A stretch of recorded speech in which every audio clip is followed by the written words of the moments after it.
2015 সালে এক ম্যাচ খেলে ছিটকে যাওয়া রনি তালুকদার 2023 বিপিএলে রংপুর রাইডার্সের হয়ে দারুণ এক মৌসুম পার করেছিলেন, যার ফলে ঘরোয়া টি-20 সেই আসরে ভালো ব্যাটিংয়ের পুরস্কার হিসাবে আবারও জাতীয় দলে স্কোয়াডে ফিরেছিলেন রনি তালুকদার। পরবর্তীতে সেই বছর বাংলাদেশ টি-20 দলের গুরুত্বপূর্ণ সদস্য হয়েও উঠেছিলেন তিনি। তবে আয়ারল্যান্ডের সিরিজ থেকেই বাটা পড়েছিল রনির পারফর্ম, ফলে বাদ পড়ে যান জাতীয় দল থেকেও।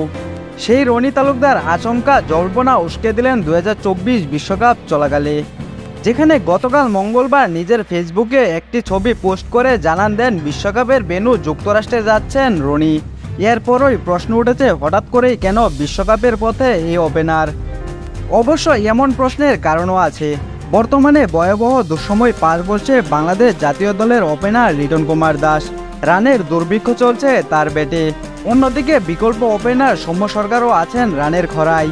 অধিনায়ক নাজমুল হোসেন শান্তকেও সংগ্রাম করতে হচ্ছে রানের জন্য। এমন অবস্থায় রনিকে যুক্তরাষ্ট্রের ফ্লাইট ধরতে দেখে কিছুটা অবাক আর আশাবাদীও হয়েছিলেন অনেক ভক্তরাই। তবে রনি তালুকদার জানালেন যুক্তরাষ্ট্রে তিনি যাচ্ছেন ঘোরাঘুরির উদ্দেশ্যে। গ্যালারি থেকে বাংলাদেশ দলকে সমর্থন দেওয়ার ইচ্ছাও পোষণ করেছেন রনি তালুকদার। অন্যদিকে জাতীয় দলের হয়ে রনি তালুকদারের পারফরম্যান্স একেবারেও মন্দ নয়। টি-20 ফরম্যাটে 11 ম্যাচের ছোট্ট ক্যারিয়ারে রান করেছেন 224, যেখানে 22-এরও বেশি গড়টা তাকে ভরসা না দিলেও রনি তালুকদারের 135-এর বেশি স্ট্রাইক রেট বর্তমান টি-20 বিশ্বকাপের স্কোয়াডে থাকা অন্য ওপেনারদের তুলনায় অনেকটাই বেশি। উল্লেখ্য যে চলতি বিশ্বকাপে বাংলাদেশ দলের প্রথম ম্যাচ 8ই জুন শ্রীলঙ্কার বিপক্ষে, যেখানে ডালাসের পেরিভিউ ক্রিকেট স্টেডিয়ামে অনুষ্ঠিত হবে সেই ম্যাচটি।